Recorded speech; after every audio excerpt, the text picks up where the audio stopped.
আজকে শুরু করব বিন্যাস, অর্থাৎ ইংরেজি বলে পারমুটেশন। খুব ইম্পর্টেন্ট চ্যাপ্টার ক্লাস 11-এ। বিন্যাস এবং সমবায় দুটো পরপর চ্যাপ্টার অ্যাডজাস্ট রয়েছে, দুটো চ্যাপ্টারই।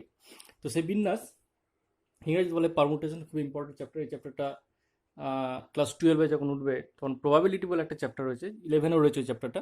তো সেই চ্যাপ্টারে, এই চ্যাপ্টারে যদি কনসেপ্ট না থাকে তাহলে 12-এর ওই প্রবাবিলিটি যে চ্যাপ্টার রয়েছে ওখানে তো অনেক বড় জিনিস প্রবাবিলিটি। 11-এ তো খুব সামান্য প্রবাবিলিটি চ্যাপ্টারটা রয়েছে, 12-এ কিন্তু ম্যাক্সিমাম পার্টটা রয়েছে প্রবাবিলিটির।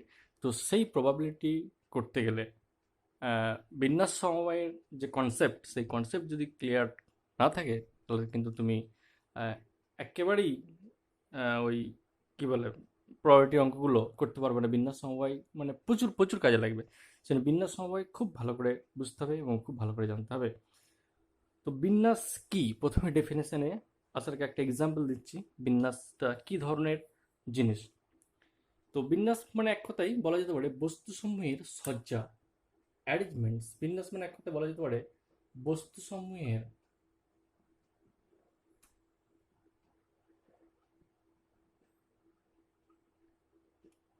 সজ্জা, ইংরেজি বলে অ্যারেঞ্জমেন্টস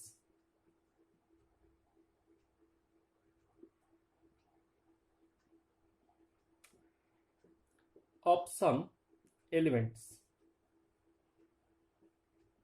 অর্থাৎ কিছু বস্তুসমূহের সজ্জা। প্রত্যেকটা সজ্জা, এক একটা সজ্জা এক একটা বিন্যাস, অর্থাৎ বস্তুসমূহের ভিন্ন ভিন্ন সজ্জা। এটা হচ্ছে বিন্যাস। কেমন, যেটা এক্সাম্পলের কথা বলছিলাম সেই এক্সাম্পল থেকে মনে করো তোমার কাছে তিনটে বই রয়েছে, physics, chemistry, math. Physics, chemistry, math. Physics, chemistry, math, তিনটে বই রয়েছে। ফিজিক্স, কেমিস্ট্রি, ম্যাথ তিনটে বই রয়েছে। তুমি একটা আলমারির মধ্যে বা শোকেসের মধ্যে বই তিনটেকে সাজাবে, ঠিক আছে? তো এই যে তিনটে বই, এই তিনটে বইয়ের মধ্যে থেকে যে কোনো দুটো বইকে নিয়ে তুমি কত রকম ভাবে সাজাতে পারো? This is the question. তিনটে বই রয়েছে, ফিজিক্স একটা বই, কেমিস্ট্রি একটা বই, ম্যাথ একটা বই। ডেফিনেটলি তোমরা জানো, যদি তোমাদের 11-এর বই হয় তাহলে ফিজিক্স বইয়ের কালার আলাদা, ভলিউম আলাদা, পেজ সংখ্যা আলাদা, ঠিক আছে? কেমিস্ট্রি বই, তার ফ্রন্ট পেজের কালার আলাদা, তার শেপ সাইজ আলাদা, তার ভলিউম আলাদা। একই রকমভাবে ম্যাথামেটিক্স বই, তার পেজ সংখ্যা আলাদা, তার কালার আলাদা, তার সাইজ বা ভলিউম, প্রত্যেকটা জিনিসই আলাদা আলাদা। তার মানে তিনটে বই দেখতে তিনটা রকম, ডেফিনেটলি একই রকম না, ঠিক আছে? শেপ সাইজ ভলিউম সমস্ত দিক থেকে, কালার সমস্ত দিক থেকে ডিস্টিং, প্রত্যেকটা বই আলাদা আলাদা। Physics, chemistry, math. তো সেই তিনটে বইয়ের মধ্য থেকে যে কোনো দুটো বইকে নিয়ে কত রকম ভাবে আমি সাজাতে পারবো কোনো একটা আলমারির মধ্যে বা শোকেসিং এর মধ্যে। তো আমি সাজাতে পারি এরকম ভাবে, যে কোনো দুটো বইকে এখান থেকে যদি র্যান্ডামলি তুলি, সেই বই দুটো আমার উঠতে পারে। দুটো বই মধ্যে ফিজিক্স, কেমিস্ট্রি উঠতে পারে। ফিজিক্স, কেমিস্ট্রি হতে পারে বই দুটো। একটা ফিজিক্স, একটা কেমিস্ট্রি পিসি হতে পারে। হতে পারে ফিজিক্স ম্যাথ হতে পারে, হতে পারে কেমিস্ট্রি ম্যাথ হতে পারে, হতে পারে ফিজিক্স কেমিস্ট্রি বইটা উঠতে পারে। অর্থাৎ দুটো যে বই তুলবো এখান থেকে, সেই বই দুটো ফিজিক্স কেমিস্ট্রি উঠতে পারে, ফিজিক্স ম্যাথ উঠতে পারে, কেমিস্ট্রি ম্যাথ উঠতে পারে। অথবা কেমিস্ট্রি ফিজিক্স উঠতে পারে, উঠতে পারে। ম্যাথ ফিজিক্স উঠতে পারে, উঠতে পারে। অথবা ম্যাথ কেমিস্ট্রি উঠতে পারে, ম্যাথ কেমিস্ট্রি উঠতে পারে। এই রকমভাবে তুমি সাজাতে পারো, অর্থাৎ কোনো একটা আলমারির মধ্যে। এখন এখানে বলতে পারো যে ফিজিক্স কেমিস্ট্রি এবং কেমিস্ট্রি ফিজিক্স তো একই জিনিস, একই সজ্জা, বলতে পারো। ফিজিক্স ম্যাথ এবং ম্যাথ ফিজিক্স, অ্যারো চিহ্ন দিয়ে দিয়েছি। ফিজিক্স ম্যাথ, ম্যাথ ফিজিক্স একই রকম ব্যাপার। আবার কেউ বলতে পারে কেমিস্ট্রি ম্যাথ, ম্যাথ কেমিস্ট্রি, সব অ্যারো দিয়ে দিয়ে দিয়েছে দেখো। ফিজিক্স কেমিস্ট্রি, কেমিস্ট্রি ফিজিক্স বলতে পারো একই সজ্জা। অনেকে বলতে পারে কেমিস্ট্রি ম্যাথ, ম্যাথ কেমিস্ট্রি আলাদা আলাদা সজ্জা করেছি। ফিজিক্স ম্যাথ, ম্যাথ ফিজিক্স আলাদা আলাদা সজ্জা করেছি। এখন প্রশ্ন হচ্ছে কোনো একটা আলমারির মধ্যে ধরো, এখন এই যে ছটা জিনিস হলো, এই ছটা কিন্তু সজ্জা, অর্থাৎ এখান থেকে যে কোনো দুটো বই র্যান্ডামলি তুললে সেই বইগুলো তোমরা উঠতে পারে physics chemistry, physics math, chemistry math, chemistry physics, math physics, math chemistry উঠতে পারে। এখন কেউ বলতে ফিজিক্স কেমিস্ট্রি আর কেমিস্ট্রি ফিজিক্স তো একই সজ্জা। না, একই সজ্জা নয়। ধরো এটা একটা আলমারি বা শোকেস, শোকেসের মধ্যে তুমি এই জায়গায় ফিজিক্স বইটা রাখবে, এই বইটা মনে করো ফিজিক্স বই, ফিজিক্স, ঠিক আছে? তারপরে কি বলছি, কেমিস্ট্রি, কেমিস্ট্রি বইটা ধরো এরকম দেখতে, একটু সরু একটু লম্বা মনে করো, সাপোজ এটা মনে কেমিস্ট্রি, ঠিক আছে? তাহলে এটা ফিজিক্স বই, এটা কেমিস্ট্রি বই। তাহলে এই সজ্জাটা যেমন দেখতে, ওই শোকেসিং এর মধ্যেই যদি এইভাবে সাজাই, আগে ধরো কেমিস্ট্রি বইটা লম্বা সরু দিয়ে দিলাম, এটা কেমিস্ট্রি বই। তারপরে ধরো ফিজিক্স বইটা দিলাম। তাহলে এই দুটো সজ্জা ডেফিনেটলি আমার একই রকম হতে পারে না। প্রথমে ফিজিক্স বই, পরে কেমিস্ট্রি বই রাখলে আলমারিটা বা শোকেসটা যেমন দেখতে, সজ্জাটা দেখতে যেমন হবে শোকেসের বা আলমারির, একই রকমভাবে প্রথমে যদি কেমিস্ট্রি বই, পরে যদি ফিজিক্স বই, তাহলে সেই সজ্জাটা দেখতে ডেফিনেটলি একই রকম হবে না। অর্থাৎ পুরোপুরি ডিস্টিংক্ট সজ্জা হবে, আলাদা আলাদা সজ্জা হবে। বোঝা গেল? তাহলে ফিজিক্স, কেমিস্ট্রি, ম্যাথ তিনটে বই থেকে যে কোনো দুটো বইকে নিলে কত রকম ভাবে ওই বইগুলো সজ্জা করা যেতে পারে? সজ্জা করা যাবে 6 রকম ভাবে। ফিজিক্স কেমিস্ট্রি, ফিজিক্স ম্যাথ হতে পারে, বই দুটো হতে পারে ফিজিক্স কেমিস্ট্রি, হতে পারে ফিজিক্স ম্যাথ, হতে পারে কেমিস্ট্রি ম্যাথ, হতে পারে কেমিস্ট্রি ফিজিক্স, হতে পারে ম্যাথ ফিজিক্স, হতে পারে ম্যাথ কেমিস্ট্রি। এত রকমের ভিন্ন ভিন্ন সজ্জা হতে পারে। এই যে ভিন্ন ভিন্ন সজ্জাগুলো, এই যে বললাম ভিন্ন ভিন্ন সজ্জা, এই এক একটা সজ্জা এক একটা বিন্যাস। অর্থাৎ physics chemistry, physics math, chemistry math, chemistry physics, math physics, math chemistry, এই যে ছটা হয়েছে, এই যে ছটা, এই ছটাই কিন্তু আমার এক একটা বিন্যাস। এই যে ছটা সজ্জা, এই এই এই যে ছটা সজ্জা হয়েছে, এই প্রত্যেকটা সজ্জাই কিন্তু একটা আমার বিন্যাস। এটাই আমি বলতে চাইছি, যে যতগুলো সজ্জা হয়েছে প্রত্যেকটা সজ্জাই কিন্তু আমার এক একটা বিন্যাস। অর্থাৎ কতকগুলো বস্তু বা বস্তু সমূহের মধ্য থেকে, হ্যাঁ, কিছু সংখ্যক বস্তুকে নিয়ে যত রকমভাবে সাজানো যায়, সেই প্রত্যেকটা সজ্জাকে আমার এক একটা বিন্যাস বলা যেতে পারে। ইট মে বি রাফ ডেফিনেশন হতে পারে একটা, যে কতগুলো বস্তু বা বস্তু সমূহের মধ্য থেকে কিছু সংখ্যক বস্তুকে নিয়ে যত রকমের সজ্জা তৈরি করা যায় বা বানানো যায়, সেই প্রত্যেকটা সজ্জাই আমার এক একটা বিন্যাস বা পারমুটেশন বলে। এখানে যেমন ফিজিক্স, কেমিস্ট্রি, ম্যাথ তিনটে আমার ডিস্টিংক্ট বা ডিফারেন্ট ডিফারেন্ট বই ছিল। সেখান থেকে যে কোনো দুটো বইকে আমি র্যান্ডামলি তুললাম। র্যান্ডামলি তুললে কত রকমভাবে সেই সাজানোটা যেতে পারে। সাজানোটা বলে দিলাম তো, তিনটে বইয়ের ক্ষেত্রে বলে দিলাম এগুলো হতে পারে, এটা হতে পারে, এটা হতে পারে, এটা হতে পারে। এটা শুধু বইয়ের জন্য না, অন্যান্য আরও বস্তু সমূহের জন্য এটা আমার সত্য হতে পারে। তাহলে এই যে ভিন্ন ভিন্ন ভিন্ন ভিন্ন বই পেলাম বা সজ্জা পেলাম, এই সজ্জাগুলি হচ্ছে আমার এক একটা বিন্যাস বা পারমুটেশন।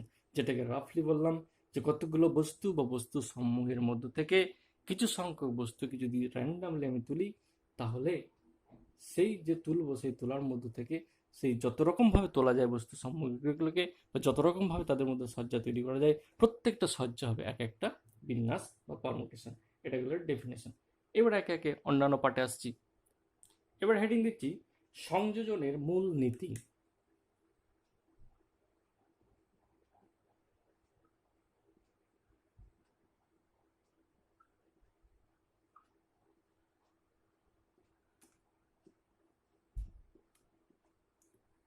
ইংরেজিতে বলা হয় ফান্ডামেন্টাল প্রিন্সিপাল অফ অ্যাসোসিয়েশন।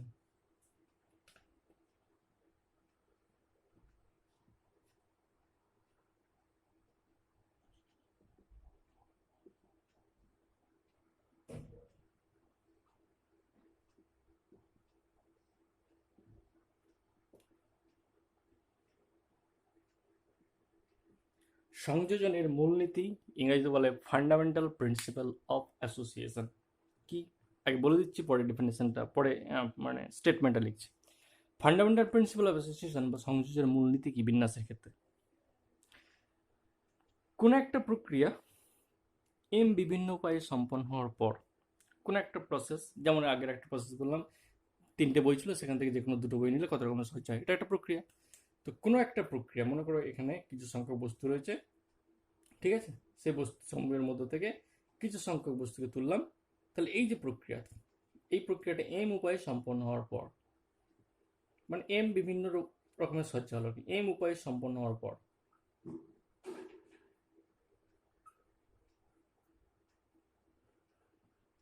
তাহলে কোনো একটা প্রক্রিয়া এম, তার এই যে একটা প্রসেস, কতগুলো বস্তুর মধ্যে কিছু সংখ্যক বস্তুকে তুললাম, তোলার পরে যে সজ্জাগুলো হলো সেটা কোনো এম সংখ্যক।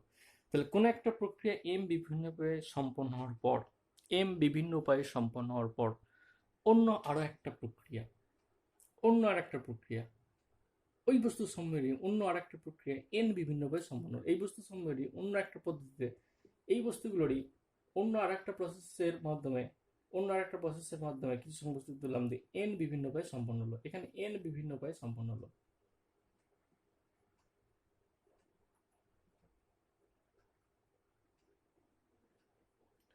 তাহলে কোন একটা প্রক্রিয়া এম বিভিন্ন উপায়ে সম্পন্ন হওয়ার পর অন্য আরেকটি প্রক্রিয়া এন বিভিন্ন উপায়ে যদি সম্পন্ন হয়, তাহলে সম্মিলিতভাবে সম্মিলিতভাবে টোটাল প্রক্রিয়াটা কত রকমভাবে সম্পন্ন হয়, দিস ইজ কোয়েশ্চেন। এটা হচ্ছে ফান্ডামেন্টাল প্রিন্সিপাল অ্যাসোসিয়েশন। তাহলে কোনো একটা প্রক্রিয়া এম বিভিন্ন উপায়ে সম্পন্ন হওয়ার পর অন্য একটা প্রক্রিয়া যদি এন বিভিন্ন উপায়ে সম্পন্ন হয়, তাহলে সম্মিলিতভাবে দুটো প্রক্রিয়ায় কত রকমভাবে সম্পন্ন হয়, সেটা হচ্ছে এম ইন্টু এন উপায়ে। তার টোটাল প্রক্রিয়াটা এম ইন্টু এন মিলিতভাবে সম্মিলিতভাবে টোটাল প্রক্রিয়াটা এম ইন্টু এন উপায়ে সম্পন্ন হয়, এম ইন্টু এন উপায়ে সম্পন্ন হয়। তাহলে কি বললাম, কোনো একটা প্রক্রিয়া এম বিভিন্ন উপায়ে সম্পন্ন হওয়ার পর অন্য আরেকটা প্রক্রিয়া যদি এন বিভিন্ন উপায়ে সম্পন্ন হয়, তাহলে টোটাল প্রক্রিয়াটা এম ইন্টু এন, এম সংখ্যক ইন্টু এন সংখ্যক টোটাল রেট গুণফল যেটা হবে, অর্থাৎ এম ইন্টু এন গুণফল, অর্থাৎ এম এর মান যদি 6 হয়, এন এর মান যদি 12 হয়, তাহলে 12 ইন্টু 6 মানে 72 উপায়ে সম্পন্ন হবে। ঠিক আছে। তাহলে ফান্ডামেন্টাল প্রিন্সিপাল বা সংযোজনের মূলনীতি হচ্ছে কোনো একটা প্রক্রিয়া এম বিভিন্ন উপায়ে সম্পন্ন হওয়ার পর অপর একটা প্রক্রিয়া যদি এন বিভিন্ন উপায়ে সম্পন্ন হয়, তাহলে সম্মিলিতভাবে টোটাল প্রক্রিয়াটা কত রকমভাবে সম্পন্ন হয়, সেটা হচ্ছে এদের গুণফল। অর্থাৎ এখানে যত সংখ্যকভাবে সম্পন্ন হয়, মনে করে এখানে আমার 5 রকমভাবে সম্পন্ন হয়েছিল, আর এখানে মনে করো 6 রকমভাবে সম্পন্ন হয়েছিল। এম এর মান মনে করো 5, এন এর মান 6, তাহলে টোটাল প্রক্রিয়াটা কত রকমভাবে সম্পন্ন হবে, 6 ইন্টু 5, 6 ইন্টু 5 মানে 30, মানে টোটাল প্রক্রিয়াটা 30 রকমভাবে সম্পন্ন হবে। এই যে প্রক্রিয়া, যে প্রিন্সিপালের মাধ্যমে এটা গুণ হচ্ছে, এই যে প্রথম প্রক্রিয়াটা এম, তার মান 5, দ্বিতীয় প্রক্রিয়াটা এন, তার মান 6, তাহলে যে প্রিন্সিপাল বা যে নীতি অনুযায়ী গুণ হচ্ছে, সেই নীতিটাকে বলে সংযোজনের মূলনীতি। সেটা হচ্ছে ফান্ডামেন্টাল প্রিন্সিপাল অ্যাসোসিয়েশন, সেই কারণে গুণ হচ্ছে। তাহলে কেন গুণ হয়, হঠাৎ অঙ্ক করতে করতে তুমি গুণ করে দিলে দুটো প্রক্রিয়ায় যে রেজাল্ট এলো, সেই রেজাল্ট আমি গুণ করে দিলাম। কিন্তু কেন গুণ করে দিলাম, তার প্রসেস কারণটা হচ্ছে এটাই, যে সংযোজনের মূলনীতি তাই বলে, ফান্ডামেন্টাল প্রিন্সিপাল অফ অ্যাসোসিয়েশন তাই বলে, যে কোনো একটা প্রক্রিয়া কোন মানে এম উপায়ে সম্পন্ন হওয়ার পরে অপর একটা প্রক্রিয়া যদি এন উপায়ে সম্পন্ন হয়, তার টোটাল প্রক্রিয়াটা সম্মিলিতভাবে কত রকমের সম্পন্ন হয়, ওদের গুণফলটা, সেই জন্যই গুণ করে বলে। এটাকে বলে সংযোজনের মূলনীতি বা ফান্ডামেন্টাল প্রিন্সিপাল অফ অ্যাসোসিয়েশন। এরপরে পয়েন্ট আসছি, factorial N. Factorial N Bangla নেই, বাংলা তো ফ্যাক্টোরিয়াল এন বলা। ফ্যাক্টোরিয়াল এন কাকে বলে, ডেফিনেশন বলি। 1 থেকে শুরু করে এন পর্যন্ত স্বাভাবিক সংখ্যার ক্রমিক গুণফলকে ফ্যাক্টোরিয়াল এন বলা হয়। 1 থেকে শুরু করে এন পর্যন্ত কাকে বলে না, 1 থেকে শুরু করে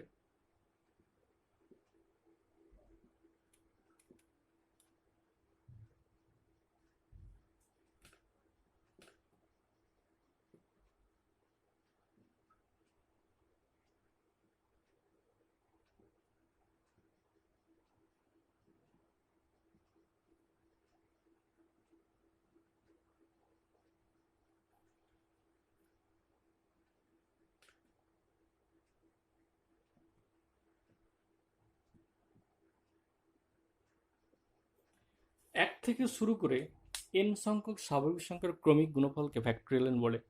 ঠিক আছে। এখন এন এর মান যদি 5 হয়, তাহলে ফ্যাক্টোরিয়াল 5 কাকে বলে, এবং এটাকে প্রকাশ করা হয়, এবং প্রকাশ করা হয়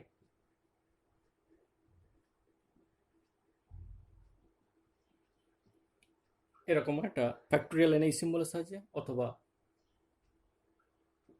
এন লিখে এরকম দাগ দিয়ে প্রকাশ, অর্থাৎ এই সিম্বলের সাহায্যে প্রকাশ করা হবে, অথবা এই সিম্বলের সাহায্যে প্রকাশ, এরকম একটা অ্যাঙ্গেলের চিহ্ন দিয়ে ভিতরে এন, অথবা এন লিখে পাশে এরকম দাগ দিয়ে নিচে ফুটকুড়ি, এরকম এই দুটো সিম্বলের সাহায্যে ফ্যাক্টোরিয়ালকে প্রকাশ করা হয়।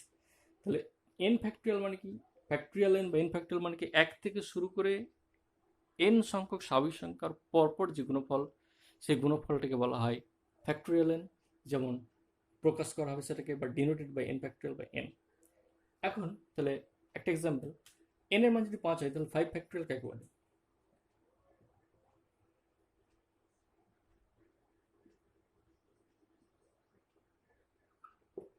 ঠিক আছে।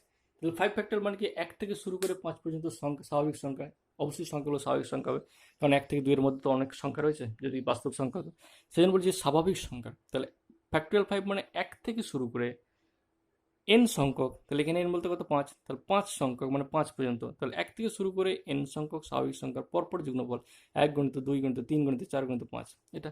তাহলে এই যে গুণফল, এই গুণফলটাকে বলা হয়, অর্থাৎ এই গুণ করলে কথা হবে, তাহলে 5 4 20 করতে 60, 60 2 120, ঠিক আছে। তাহলে 5 ফ্যাক্টোরিয়াল এর মান হলো 5 ফ্যাক্টোরিয়াল বা ফ্যাক্টোরিয়াল 5, 5 ফ্যাক্টোরিয়াল এটা সমান 120। অর্থাৎ ফ্যাক্টোরিয়াল এন মানে 1 থেকে শুরু করে এন সংখ্যক স্বাভাবিক সংখ্যার যে ক্রমিক গুণফল, পরপর গুণফল, সেই গুণফলটাকে বলে ফ্যাক্টোরিয়াল 5, সেই গুণফলকে বলে ফ্যাক্টোরিয়াল এন এবং সে ফ্যাক্টরিয়ালকে প্রকাশ করে এরকম ব্র্যাকেট দিয়ে এরকম। এখন তাহলে এটা 5-এর জন্য যেমন এই রেজাল্ট হয়, তাহলে এনের জন্য কেমন রেজাল্ট আসবে দেখা যাক।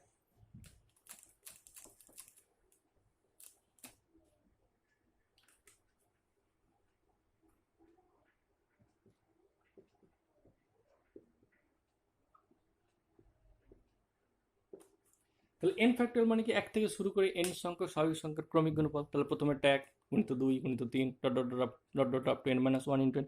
এনের আগের সংখ্যাটা অবশ্যই এন মাইনাস ওয়ান, এনের আগে স্বাভাবিক সংখ্যা তো এন মাইনাস ওয়ান। তাহলে এক থেকে শুরু করে এন সংখ্যক এই যে স্বাভাবিক সংখ্যার ক্রমিক গুণফল, পরপর গুণফল, এই যে গুণফলের মানটা, এই গুণফলটাকে বলা হয় ফ্যাক্টোরিয়াল এন। এখন এই ফ্যাক্টোরিয়ালকে অনেক রকমভাবে কায়দা করে লিখে দিতে পারে। এটা যেমন এই দিক থেকে এক থেকে শুরু করে এন পর্যন্ত লিখেছি, ফ্যাক্টোরিয়াল মানে এটাও লিখে দিতে পারে একই রকমভাবে।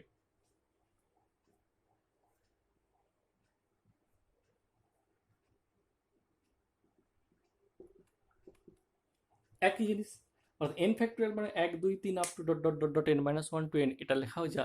একই রকমভাবে এন ফ্যাক্টোরিয়াল মানে যদি আমি উল্টো দিক থেকে লিখি, এন দিয়ে যদি শুরু করি এন, তারপর 10 - 1, তারপর 10 - 2 ডট ডট ডট আপনি 3 to 1 লিখতে পারি। একইবার ওটাও যারা জ্বালাতে হবে, এটাও তার এন ফ্যাক্টোরিয়াল মানে এদিক থেকে যায়।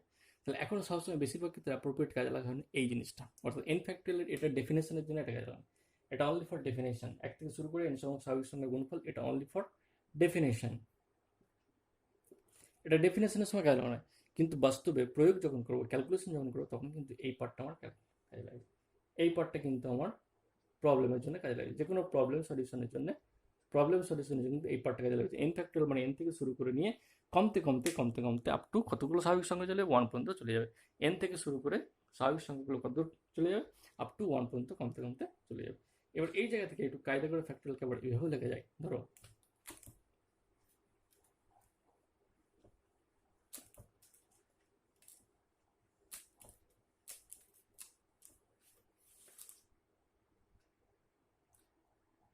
মনে করো এন ফ্যাক্টোরিয়াল, এন ফ্যাক্টোরিয়াল মানে একটু আগে কি বললাম, এন থেকে শুরু করব, এন, n-1,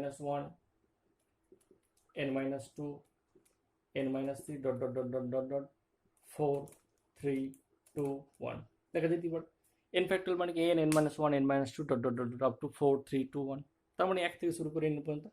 তাহলে এন ফ্যাক্টোরিয়াল মানে এন থেকে শুরু করে কমতে কমতে কমতে কমতে আপ টু 1 পর্যন্ত চলে যাবে, এটা হচ্ছে এন ফ্যাক্টোরিয়াল। এখন এটাকে আবার আমি কায়দা করে এভাবে লিখতে পারি, this is equal to n into n-1 factorial. এই দিকটা, এই টোটালটা আমার n-1 ফ্যাক্টোরিয়াল লেখা যেতে পারে। তাহলে প্রথমে এনটা বাইরে বার করে দিলাম, তাহলে এন ফ্যাক্টোরিয়াল মানে আমি লিখতে পারি, তাহলে এন ফ্যাক্টোরিয়াল মানে আমি লিখতে পারি N into n-1 factorial. n-1 factorial এই কারণেই, n-1 ফ্যাক্টোরিয়াল এই কারণেই, কারণ n-1 ফ্যাক্টোরিয়াল মানে কি n-1 থেকে 1 পর্যন্ত, কারণ n-1 ফ্যাক্টোরিয়াল এটা মানে হলো n-1 থেকে শুরু করে নিয়ে n-2 তারপরেরটা কমতে কমতে তারপর আপ টু অবশ্যই 3 to 1 এটা চলে যাবে। তাহলে n-1 ফ্যাক্টোরিয়াল মানে কি n-1 থেকে শুরু করে নিয়ে পরপর কমতে কমতে কত দূর পর্যন্ত চলে যাবে, আপ টু 1 পর্যন্ত চলে যাবে, সেটা হচ্ছে n-1 ফ্যাক্টোরিয়াল। তাহলে n ফ্যাক্টোরিয়ালকে আমি কায়দা করে লিখতে পারি n into n-1 into n into n-1 into যেমন লিখেছি, একই রকম এনটা বাদ দিয়ে দিলাম, এনটাকে রেখে দিলাম, এইখান থেকে এই পর্যন্ত অবশ্যই n-1 ফ্যাক্টোরিয়াল। ঠিক আছে, তাহলে n ফ্যাক্টোরিয়াল মানে n ইন্টু n-1 ফ্যাক্টোরিয়াল লিখতে হবে।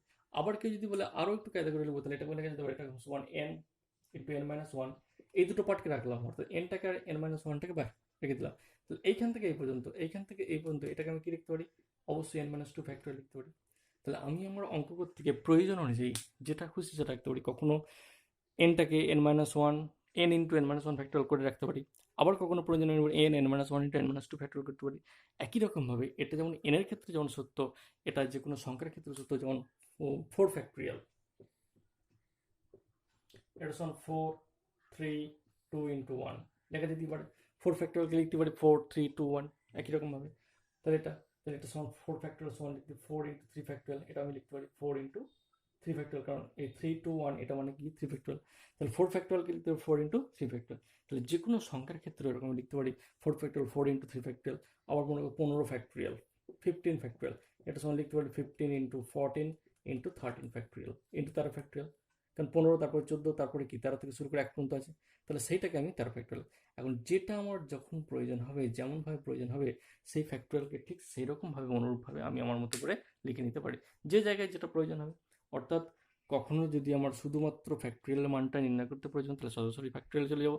আর যদি আমার প্রয়োজন হয় শুধুমাত্র ফ্যাক্টোরিয়ালের দুটো পার্ট রাখার পরে ওইটাকে আবার অন্য একটা ফ্যাক্টোরিয়াল পার্টে রেখে দেবো, তাহলে আমি এরকম গুণফল আকারে রেখে দিতে পারি, অর্থাৎ যখন যেটা আমার প্রয়োজন হবে সেই জায়গায় আমি ফিরে যেতে পারবো। তো এটা হলো ফ্যাক্টোরিয়াল এন সংক্রান্ত আমার যে কোনো বিষয়, ঠিক আছে।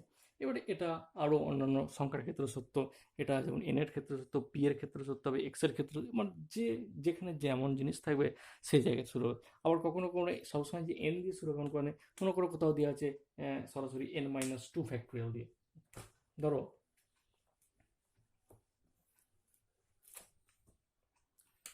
কোথাও সরাসরি দেওয়া আছে এন মাইনাস থ্রি ফ্যাক্টোরিয়াল, ঠিক আছে। তো এন মাইনাস থ্রি ফ্যাক্টোরিয়ালকে আমি কি লিখতে পারি, এটা সমান এন মাইনাস থ্রি শুরু করলাম into factorial of N minus four, লেখা যেতে পারে। তাহলে এন মাইনাস থ্রি ফ্যাক্টোরিয়ালকে আমি আমার ক্যালকুলেশন সুবিধার জন্য N minus three into N minus four factorial এই আকারেও লিখে ফেলতে পারি। যখন যেটা প্রয়োজন সেই অনুযায়ী আমরা লিখতে পারি।